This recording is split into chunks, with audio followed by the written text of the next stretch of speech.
podcast. I am not great parent Molly, and this is equally not great parent Nathan. You probably couldn't see it. Well, you obviously couldn't see it if you were listening. Oh yeah. Molly hit me harder than she normally does. I slugged him in the shoulder. I thought you needed to wake up a little. I bruise easily, So do I. and I will tell you this: you can expect a call from my lawyer. Oh, my husband's a lawyer. That's That's ought to true. be interesting. That's true. I'm kidding. Well, my co-host assaulted me. Yeah. Well, get over it. Yeah. Anyway, That's what happens. that's what happens on the Not Great Parents podcast. I thought you looked a little tired, so I'm giving you I am a little punch tired. to wake you up. I'm a little tired. Did Yeah, you go to me too. McDonald's? Is this a McDonald's cup? It is a McDonald's cup. It's a McDonald's Christmas cup. It is a McDonald's Christmas cup because that's what time of year it is. It I've not is. seen those before, actually. I It never is. realized it. I know that Starbucks has their cups out. At Yes. this point, they're red cups. They're I red. noticed we go to Panera a lot. Panera now has if you buy the large, you get a holiday A holiday cup. I noticed Chick-fil-A's had something different on the side. Okay. And then my kids, we went to Wendy's, I think, recently, and they were like, why is the Wendy's person pink or red? Or different Wendy's the person Wendy's is girl pink? or blue. Oh. Blue and pink or something. Like whatever it is normally, it was a different color. And it was Okay. for the holidays, but Okay. I think it was blue because she's normally red, right? Was it hypothermia? Is that what she's I don't know. blue? She's cold. Is that why I don't she's know. blue? I have no idea. But it was clearly they were trying to change it up for the holidays, and Okay. maybe they got the colors wrong. But my kids were like, "What is that?" Well, there you go. That's So- really interesting. But I was wondering, if for people who don't know, we are filming this the Tuesday before Thanksgiving. Yep. When do you think it's appropriate, that it is culturally appropriate to start putting out the Christmas decorations? Because I noticed, like I was in downtown Newton I think it was last week, and they had all their Christmas stuff, and that's like middle of November. Is Yeah. that when you think people are putting stuff up? I think that I've seen so much stuff where people are like, the day after Halloween, let's get started Let's on get it. I started. feel like it does get earlier and earlier Yeah. every year. This I mean, is the as a oldest kid, we person always did it. conversation we've ever I had. mean, this is an old conversation. This is an old person conversation of When is it appropriate to put up your holiday decor? That's right.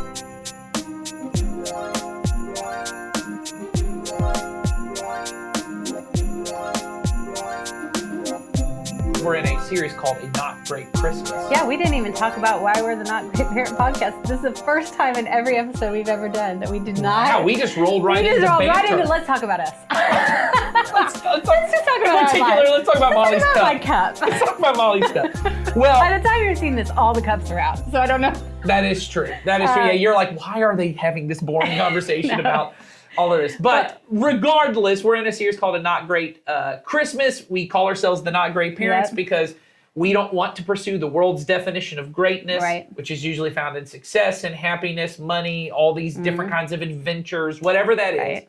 We want to find our life in God's goodness, Right. pursue God's goodness. And at Christmas, we really are trying to figure out, how do I have a Christmas that's not based on the world's Right. definition I of think greatness? Christmas is like the ultimate Super Bowl of greatness. Yeah, it's like as the world Greatness defines Olympics. It Yeah. is. It's I mean, think about it. Like even in what we talked about before, everything gets done earlier. Everything's bigger. Everything is, people put out more outdoor decorations than they ever have in the past.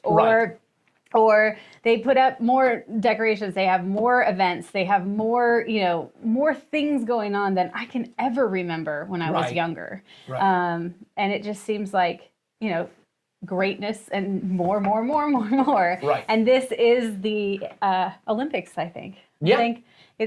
I think we all can feel it. I think we all know it. So. Well, and I think when it started, and this gets back to our conversation about the ornaments, so we'll tie it all back in let's together. go. I was reading today because of the random thoughts that are in my head of why is everything that most of us are nostalgic about Christmas somehow rooted in the 1940s and 50s? Because if you think about it, most of our thoughts are like the songs that we sing. like Bing Crosby. Yeah, I looked at I'd seen an article that said the top 20 Christmas songs, like when people vote what are their favorite Christmas songs, of the top 20, only like 4 of them were written in the last 30 years. Oh, wow. For the last 40 years. The vast majority are written in the 40s and 50s and a few in the 60s. There's only 3 in the 70s.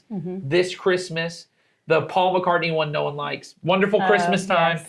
And the Feliz Navidad. Also and then, terrible. yeah, yes. My kids sing Feliz Navidad nonstop. And they only actually know the words Feliz Navidad. But they sing it for all the other words in Spanish. But anyway, so Well, yesterday I spent some time with your children, and one of them was singing that where you spell out jingle like Jingle. You know what I'm talking about? I don't know. It's an old song, but they were not doing jingle; they were doing mingle. And I would not great parent right here. It's That makes okay. sense. It doesn't matter. Mingle, jingle, whatever. There you go. There you go. And then there's like Wham's Last Christmas in the 80s. Oh yes, that one. All I Want and for then Christmas we go straight Is Me. to All I Want for Christmas In the 90s. And then nobody tried a new one after that. Yes. They're like that. We can't. Who's going to top that? Yeah. So I looked at all of these different things. I was like, why is it in the 50s? And then I was reading, there's apparently a book called, I don't remember by who, but it was called like a mid-century Christmas or something. Okay. But the premise of the book, it's a historical kind of nonfiction book, is that besides the Victorian era, when Charles Dickens' A Christmas Carol came out, which I was telling you, there's this great movie called The Man Who Invented Christmas, which really talks about how no one really much celebrated culturally Christmas until A Christmas Carol came out. It was mostly just a church holiday, like you'd go to church and maybe have a nice like feast at church or with your community, but it wasn't like this intimate family holiday until that book came out. Okay. That changed a lot of the perception of what Christmas was. And then the next big change came in the 1950s in the post-war era when they started almost all of the things we think of as traditional Christmas things, including putting ornaments on trees, actually began in the 1950s. Right. That people did put ornaments on trees before then, but I didn't know this. Most of the ornaments that people had were very expensive. And when you said glass, they mostly were glass. And apparently most of them were glass blown in Germany, which after the war, there was not much of Germany left. Yes. So when I say I buy vintage ornaments, I buy like cheap vintage ornaments. Sure. But when you're looking for them, there are some very ornate, if they're really old, they're very ornate and they're often heavy and they're often really expensive. And so in the post-war America, there's this feeling of, okay, well, we're not going to buy German ornaments anymore. We just had a war with those guys. But we are going to, they started mass producing. If you know kind of the history of the American economy. When the Shiny Bright Company came to be. That's you go. who made all mass there you production of ornaments everywhere. And they were colorful and bright. And it falls right in line with the time that was going on. We're trying to create this happy place, and this is when New York started over decorating windows, and Santa Claus was everywhere, and all these things, and everybody saw it, and that's when consumerism around the holidays just exploded. Well, because there really was a movement, and if you've read any of this history around this, there really was in the post-war economy here in America. We had, for the first time, many women had gone to work because during the war, women had to go, Rosie the Riveter, your man's off at war, you got to make bombshells. You know, it's like you got to go out. You got to do your part. You got to do your part, right? And so you had all this, we had this mobilized economy and manufacturing,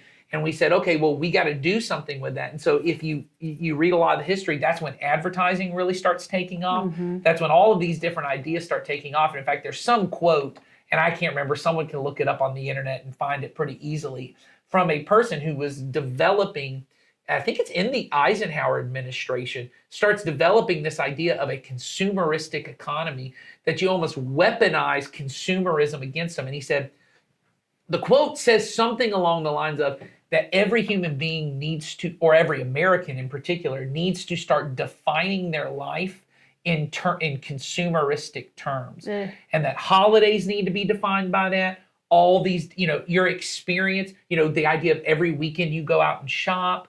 So this was like the ultimate great person. Yeah, according to they literally designed great. Well, and according to the terms we talk about. People would certainly make the argument it continued America becoming a world power because after the war, not only did we come out ahead in terms of our military, but we continued to fuel our economy through this kind of consumerism mindset. And of course, it goes into Christmas at that point. And it just keeps growing, right? I mean, it's just grown and grown and grown. I mean, I think back on my childhood and what Christmas was like when I was a kid. And yes, there were presents and ornaments and family events and things like that. And as a kid, I would look through I think Sears catalog, maybe, or Right. JCPenney, and circle all of the things I wanted and whatever, and I'd get a couple of those items. But I just feel like sound old saying this these days, but I just feel like for my children, it's just different. It's this not expectation, but there have been times where it seems like it's this expectation that on Christmas morning, it's like every single thing that they ever wanted is going to appear Right. for them just for being them, and that Yes. it's this whole day all about them Yeah. Well, and it does. and their stuff. Yes, it certainly becomes, and I think this is where we get to this idea of a not great Christmas and what we're trying to get to. The greatness of Christmas, I think, becomes this sense of anything is possible. I even think about everyone, and I guess everyone knows Hallmark movies are dumb. Even if you like Hallmark movies, you're kind of like Well, aware, like this is not You know reality. the plot. You know what's going to happen. Well, and it's like every time the girl's like dad is Santa, or like Yeah. it's at the end, and the Yes. boyfriend works at a reindeer farm, and Yes, it's like or the all Christmas tree farm. Yeah. But he lost his big corporate job somewhere else in case. Oh, that's or right. she did, and he. I think there's a There's a sermon formula. coming up where there's a great, if you have TikTok, good. her name is like Nicole, I think it's Dubois is how you pronounce her last name.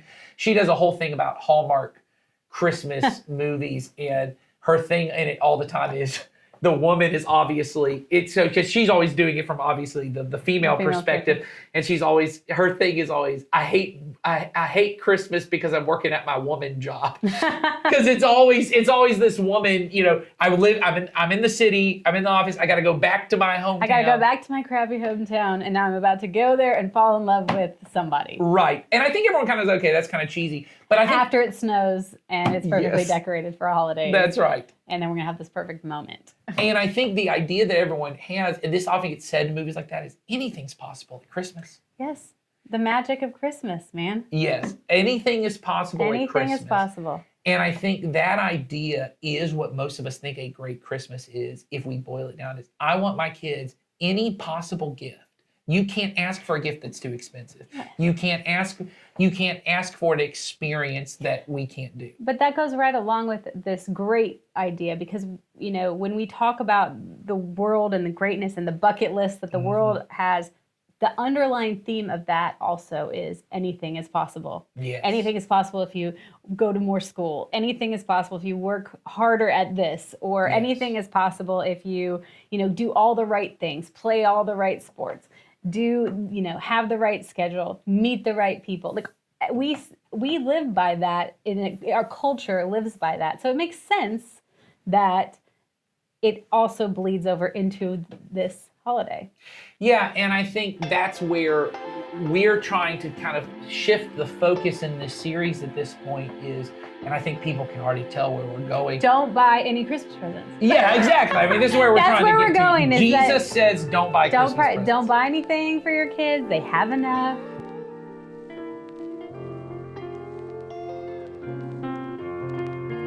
So Luke 12 says, "Then someone called from the crowd, 'Teacher, please tell my brother to divide our father's estate with me.' Jesus replied, 'Friend, who made me a judge over you to decide such things as that?' Then he said, 'Beware, guard against every kind of greed. Life is not measured by how much you own.' Then he went on and told a story. A rich man had a fertile farm that produced fine crops. He said to himself, 'What should I do? I don't have room for all my crops.' Then he said, 'I know, I'll tear down my barns and build bigger ones. Then I'll have room enough to store all of my wheat and other goods. And I'll sit back and say to myself, my friend, you have enough stored away for years to come. Now take it easy, eat, drink, and be merry.' But God said to him, 'You fool, you will die this very night. Then who will get everything you worked for?' Yes, a person is a fool to store up earthly wealth, but not have a rich relationship with God." Eat, drink, and be merry is right there in Be there. Merry Christmas. I know. I like that. So yeah, that's a story that I don't think any of us like.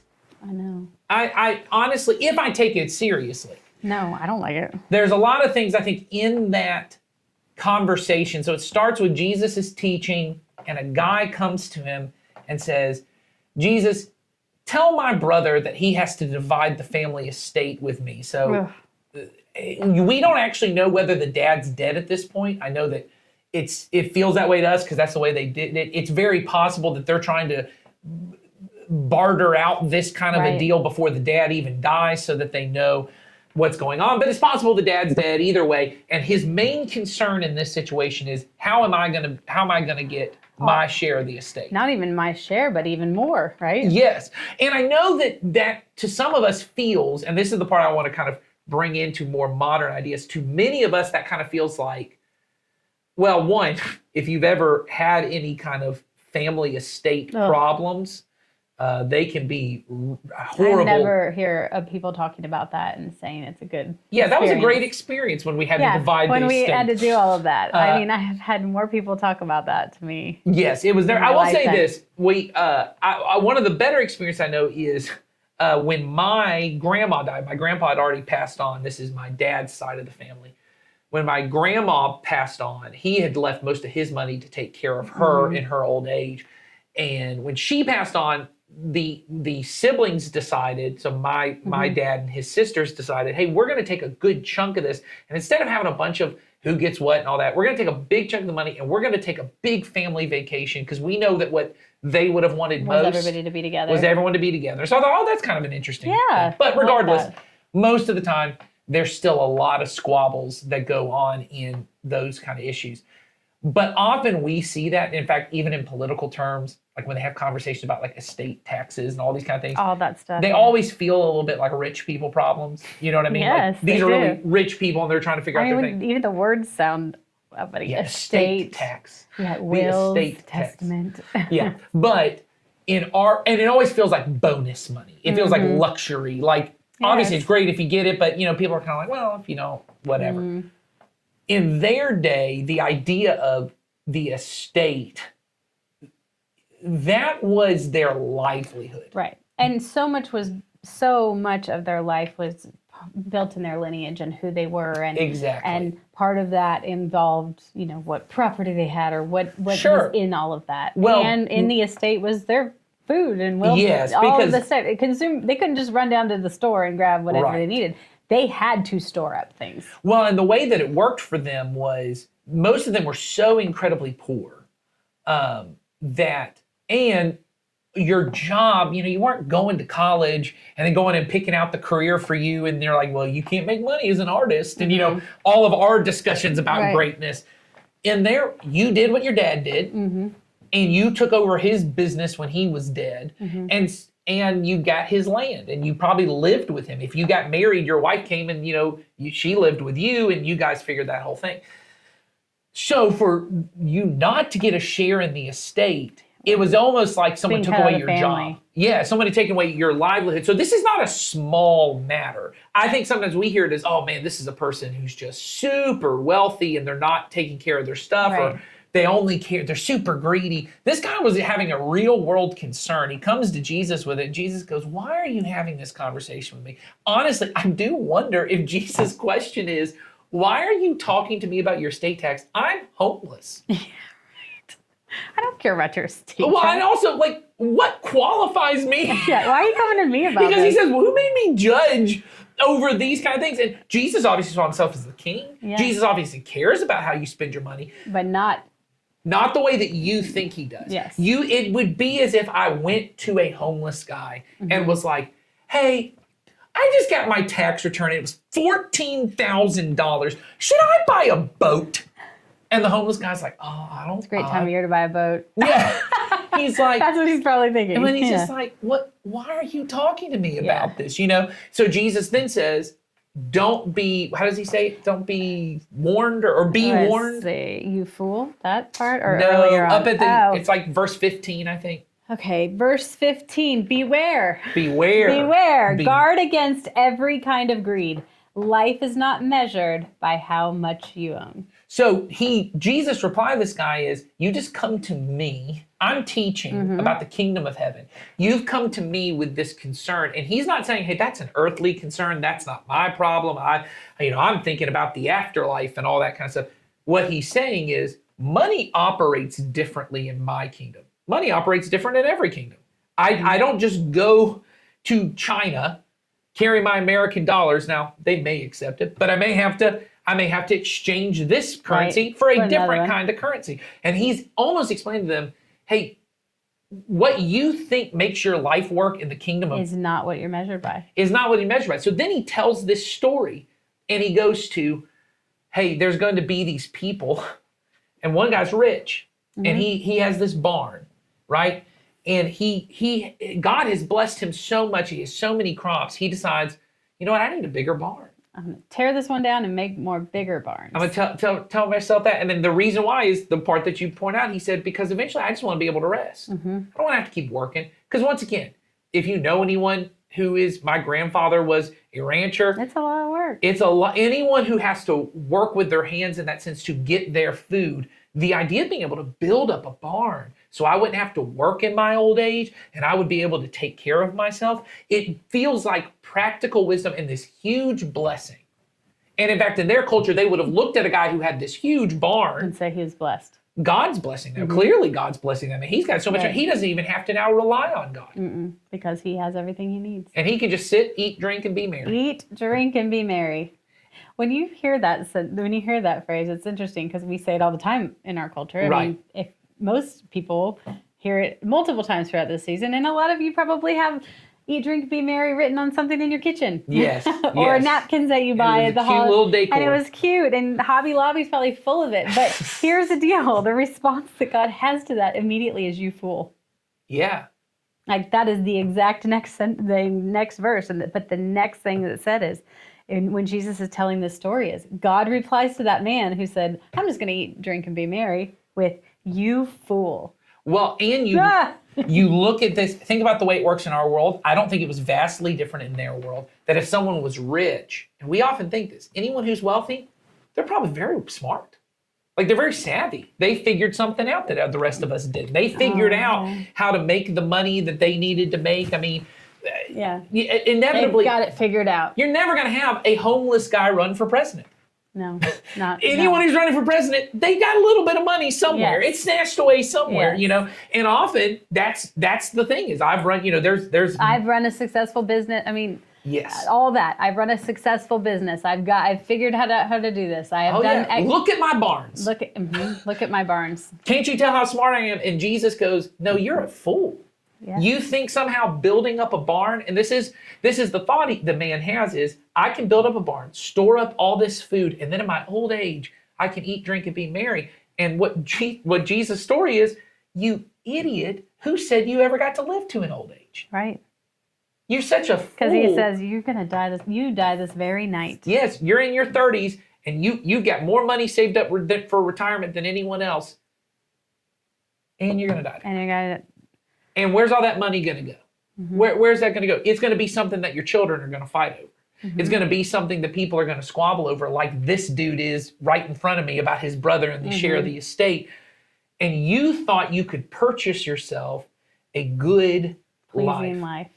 And you look at this idea and he goes, what a fool you are. And what most of us look at is, if you're honest with yourself, we thought that was the American dream. Yeah. The American dream was, I could work really hard when I'm young. I could be anything I wanted to be. Anything's possible at Anything Christmas. is possible at Christmas or all the time. Yeah.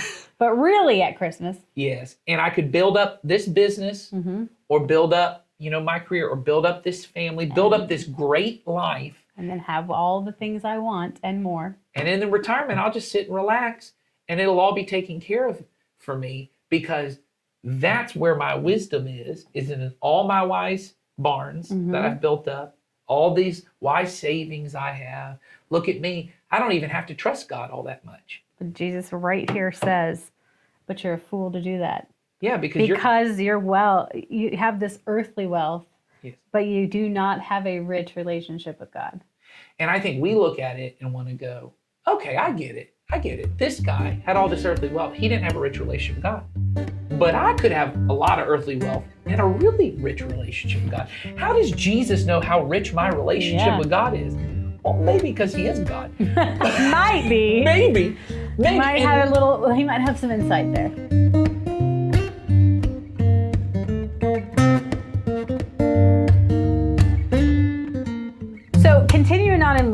you continue reading this, then Jesus goes on to talk to us more about possessions and storing up treasure. And so he says in verse 32, "So don't be afraid, little flock, for it gives your Father great happiness to give you the kingdom.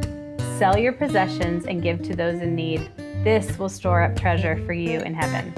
And the purses of heaven never get old or develop holes. Your treasure will be safe, no thief can steal it, and no moth can destroy it.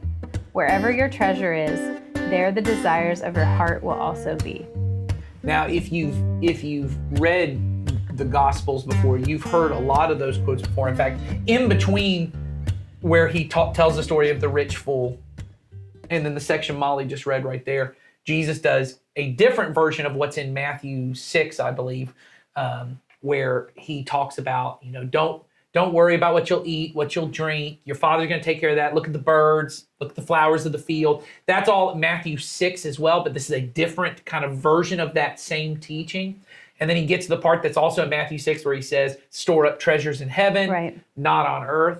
But the part that's not in Matthew 6, but is in Luke, which is interesting, is the part he says, the way you store up treasures in heaven. Because most of us want to go, okay, so don't store up treasures on earth, but I need to store treasures in heaven. And we think like, that one time that I was really polite to someone and let them go in front of me in line at Walmart, that was a treasure in heaven. That's another mansion in heaven. Right. All those houses in heaven you get. I'm gonna store more treasures in heaven, or even, and I've heard people say this, I think I've taught this before when I taught teenagers. How do you store up treasure in heaven? Well, treasure in heaven is the people that you win for Jesus and their treasure, because that's what's treasured in heaven. I don't think that's necessarily a bad way to teach it, but Jesus doesn't say that. Jesus didn't teach it that way, yeah. What Jesus said treasures in heaven is selling your possessions and giving to the poor. Mm-hmm. That if you want to store up treasure in heaven, not treasure on earth, it is, and remember, this is all part of the same teaching of the barn story. So he says, instead, you're a fool if you're storing up treasures on earth in barns. Right. But you will get the kingdom of God. Because doesn't it right before that he says, seek first or seek above all else the kingdom? Right before that in verse 31, he says, seek the kingdom of God above all else, and he will give you everything you need. Right. So what we've been talking this whole time, which is we've been quoting Matthew 6:33, I believe it is. This is Luke 12. This is Luke 12. Luke 31. Oh, so, really close. 33, 31. Yeah, it's really close. I was like, we're in Luke. Yeah. But I was like, wait a minute. What is he talking We're over here about? in Luke. But keep going. We've always quoted. Same idea. When we talk about the goodness of God, we've talked about seek first the kingdom of God. And we always say this. And all these other things will be additive. They'll be like sprinkles in your life. Yeah, good sprinkles. And yeah, good. Yeah. And he says here, right, if you want to seek first the kingdom of God, the way you're going to do that is sell your possessions and give to those in need. To give to those in need. It's the same thing we've been talking about from the beginning, which is you're going to have to cheat great to get good. And that's okay. That's what we want to be doing and cheating isn't even the right word there. You're going to give up some of the great that the world has said should be great to seek the goodness of God and here he is very direct about a way to do that. And so I think when we think about teaching our kids how to live in the goodness of God, and especially at Christmas, I'm not foolish enough to believe that because you hear this episode sometime in December, you're going to change your Christmas spending plans for your kids. No. We're not even trying to convince you anything really about Christmas. This is really about how to live in the kingdom of God. And so I can't convince you anything about Christmas at this point. But I want to do what I think Jesus is doing in these verses is challenging your assumption and my assumption of what gives me a good life. Mm-hmm. Which we've been convinced in an American economy, the way to have a good life is to be the kind of person who works hard enough to be able to do better for my kids than my parents could do for me. And when we say that most often, we're not talking about having a little more patience than my parents had for me. In that sense, please do better for your kids than they did for you. Having a little more grace than my parents had for me. Have a little more wisdom for my kids than my parents had for me. And by all means, do those things. What we often mean is I want to be able to buy things for my kids. And take them on experiences that they... take them on vacations that my parents couldn't take us or do something that on. I didn't get. and that's the dream, right? You know, Right. and you see this in a lot of the American story. In fact, the way that we often, kind of lift this up is that kind of almost the immigrant story of like the person who's a first generation immigrant and they work really, really hard, pull themselves up by their bootstrap, and it's the second generation that can then go off and they can live Right. the easy life that their parents didn't get to live. And we hold that up as this huge kind of, man, that's what we would say the kingdom looks Right. like. We wouldn't say that in Christianity, but Uh-huh. we all kind of feel that's what the good life is. Yeah. Is the ability that my kids would have a All the better things. money than I had, better opportunities. than I had. Opportunity, money, experiences, everything that I didn't feel like I had. Yes, that they would be able to do those things. And I would just challenge that assumption because Jesus said, life's not found in an abundance of possession. Life is not found in building bigger barns and making sure that you'll be taken care of one day because you were so smart and wise. This isn't to say you shouldn't save. We've already done an episode on the We've 10 done all plan. those things, yes. You should have reasonable, wise saving. He also says that managing the money that you've been entrusted with is incredibly important. But not in such a way that I no longer have to rely on God. Because I saved up so much that I now know if the economy crashes or this happens, I'll be taken care of. Because I'm the master of my kingdom. Because I figured it out. Nor is it to say, because honestly, I know for many listening, why saving ain't your problem. You have not been, oh man, I've been saving too much. Often what it is I'm spending too much. And where Jesus says is, life is found in that ability to be able to be generous and to live in such a simple kind of way that I can be generous. And that's where life is found. And so I think our challenge would be those two ideas of simplicity and generosity. Yeah, I think even if you're somebody who's done the most extravagant Christmases year in and year out, you can, and even if you're watching this or listening to this like a week before Christmas, you can stop and think, okay, what's a way we can simplify something? Or what's a way we can be more generous than maybe we've been in the past during this time? Yeah. Because there is no easier time to be generous in terms of opportunity. I think you can do it all the time, but there's so many opportunities in front of your face about ways you can help people during the holidays. We should be doing it year round, but I do think that those two things, simplifying and becoming more generous during this time of year, this is a great time to start putting those little practices into place. And we're not saying take down your Christmas tree, don't have any ornaments, don't buy any gifts for any of your kids. We're not saying all of that, but we are saying if we're seeking God first and his kingdom, he has clearly said that we need to love other people and we need to share with other people and we need to be generous and so in order to do that, we're going to have to simplify the great and bring it down a little bit so that we can take care of other people and we can put those in place. And if we have got to do that and show that as an example to our children, because they won't do it if we don't do that with them. I think that's really good. And so a practical suggestion I would give to people. This is what my wife and I try to do in all of our finances, not just at Christmas time, but in all of our finances. We try to get very honest, brutally honest in our budget. And I know that maybe that's enough of a suggestion for some of you is you just need to have a budget. You need to have a plan of how you're going to spend the money. That may just be a great step at Christmas is here's the amount of money we're going to spend and we're not going over that. And these are the things that have to come out of that. Yes, and so we got to prioritize what matters here. Right. So that may be the first step. But what my wife and I try to do is we are very clear. This is money we are giving away to people who are not us.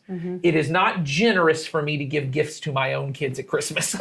That is not considered generosity, right? Generosity is giving it away with no expectation in return. Yes. And to somebody that, and not your kids, because let's be real, if we're giving our kids gift, we're doing it out of expectation, obligation. And there's love involved with it. There's love, but it's not what God is asking us to do. Well, and he's very clear there. It's sell your possessions, give it to the poor. And so in our culture, they lived in a different culture. I'm not saying you need to sell your house and then give all that money away and be homeless and take care of that because their economy worked differently. What he's really talking about here, I'm not saying you shouldn't sell your house. If you want to, I know a really good realtor. No, I'm just saying, I'm not saying that you should. I don't want to give people an out either and say that God's not calling you to sell some things and to do that. What I'm trying to say is their economy, that was the way in which wealth increased. You had more a set aside thing. What I would say is a good modern translation of that is spend less on yourself, give more of it away. And so that's the lesson that my wife and I really try and do in our budget is we're very clear percentage-wise. We know this percentage is being given away. And this is the percentage we are just honest. I'm spending this on myself. This is money, it's on me. And some of it is to just take care. It's not barn building. It's just I gotta live and I gotta eat and I gotta live in a house and I gotta do this. There's that amount of money. But we include all that, but we also include luxury expenses when we go to the movies, when we're going to go out to eat, when things that we don't have to do. But things that you choose to do. We enjoy doing, and God did give us things, right, for our enjoyment. That's part of it. Like, that's all part of it. But we're very clear, this is the percentage, and I can show you on my budget. I don't know that anyone cares, but I don't think we have time for that today. what that number is and what is the percentage that we're giving away. And we are actively working all the time, especially as even wealth increases as we get older, right? We try to look and go, how do I decrease what I'm spending on myself and increase what I'm giving away to others? You know, I would love at some point in my life to be 50-50. I'm not 50-50. Wouldn't that be such a beautiful thing? Yeah. That at some point I get to a place I've paid off my mortgage, right? Yes. I have less obligations, other things, and my income could be 50-50. Yes. That I am truly loving my neighbor as I love myself. Yes. That would be a way to look at it. I'm not saying that's where you need to be this Christmas. That's not where I am right now. That is not really the spirit of Christmas and the possibility of Christmas. Right, anything is possible at Christmas. Don't adopt that for the next 4 weeks and just go with it. But that is a really great place to be. I mean, to be able to give generously and freely at 50-50 would be huge. But we all can do it at some level. And so one thing that I think that is, and honestly, the reason I say that, I know people who already tuned out the moment I said 50-50 because you go, that's not realistic. Neither is the amount of money you're spending on your kids at Christmas. We just think it is, which is why you've got credit card debt you got to pay off when you come back in January. It's just the American dream has convinced you that dream is a reality. And what I think Jesus is trying to do with these stories is to go, could you imagine a world where your life was not found in the abundance of possessions? Right. Where really you could be more generous than you thought you could because you're different than a bird. You're more important than a bird. But just like the birds, God will take care of you. And at the end of our life, and when our life on this earth is done, and we are going to stand before God, and He's going to say, "How did you take care of other people?" He's going to say, how did you take care of others? And he's not going to say, were you able to buy the Xbox? I got my kid the Nintendo Switch that they wanted this That's year. That's right. That isn't going to be, that's not what He's looking for. And we know that's not what He's looking for because He so clearly said that in His words. And now we all know because we all heard it. Yes. But at the end of the day, that's what matters. I mean, He's going to say, did you love me and love others? And how did you do that? And if the words of, I believe it's Matthew 25, or maybe it's 24, or but where Jesus, John or Rome, yeah, no, it's Matthew. I know somewhere in there. And it's in the 20s. I know. I'm trying to get better at this, Molly. And you're. This is from me, who knows John 3:16. Okay, well, I feel like you're mocking me for trying. You're doing a good job. But I do believe it's in Matthew 25. But it's where Jesus says, and Ed just preached on this recently in the time that we're filming this, where Jesus says, at the end of the age, I'm going to separate people out to the right and the left, and those who took care of those who were, who clothed the naked and fed the hungry and gave water to the thirsty, all this, he took care of people in need. Those are the people I'll say, come in, the kingdom is yours. Everyone else, I'll separate them out and send them away. If that's not just a parable, if Jesus is actually teaching us, this is what it's going to be like. This is how I'll know that you know me. Because there's other parts where he says, if you know me, you will have eternal life. Well, in this case, he says, if you didn't do those things, that's how I'll know I didn't know you. If that's true, he's not asking me what I spent at Christmas on my kids. He's asking me, what did I do for the least of these? And Jesus says in this teaching, if you do that, that's life in the kingdom, which is life that is full and abundant. It is not found in a great Christmas. And we don't have time to get this, so I'm going to throw this out and people can come back to me. I am firmly convinced that a big majority, a really large majority of our anxiety and mental health problems in our country are due to how wealthy we are. And part of the reason I think that is Jesus in this case and in Matthew 6, when he teaches about not worrying, it is directly tied to the way we spend our money. And that people who have bought into the idea that they can purchase a good life for themselves become more anxious because they have to, well, I'm not living up to all the things. I remember hearing a report that I heard this in like 2018 or 19, that suicide rates for men had grown over the 2010s to like through the 20s. As men were expected to be more successful and make more money. And like, I think it was like 2/3 or some really high percentage of those suicides in the notes were directly linked to financial problems. That there's this shame for men in being able to talk about, I did not make the American dream. That I'm somehow less of a person because I can't do this. And I think about how everyone's so worried about their kids and anxiety problems. Maybe one of the best gifts you could give to your kids is lowering their expectations of what they think is expected of me financially to be a man, to be a good, successful woman in this world. That what it really looks like, it's not even about how much money I make, it's how much can I give away to others. And that is an attainable thing for people. And that is a gift we could give. And gifts come at Christmas. When everything is possible. Done, period, the end. I like that. That's good. It's true. But I think that it's true. I mean, we just have got to not think about what happens between now and the end of the year and think beyond that and think, okay, if God's first, what can I do between now and maybe it's a good New Year's resolution because you probably have already bought all your gifts. And this is not to make anyone feel guilty about how much money they spent. No, because we're both going to buy our children gifts and we're going to have Christmas But it is to make you think about where your it is to make you hopefully make you feel a little convicted of where your priorities lie in all of this. Who am I really trusting in? Am I really living in the kingdom? And so am I moving you don't towards have that? to sell your possessions, but I don't want to tell you can't.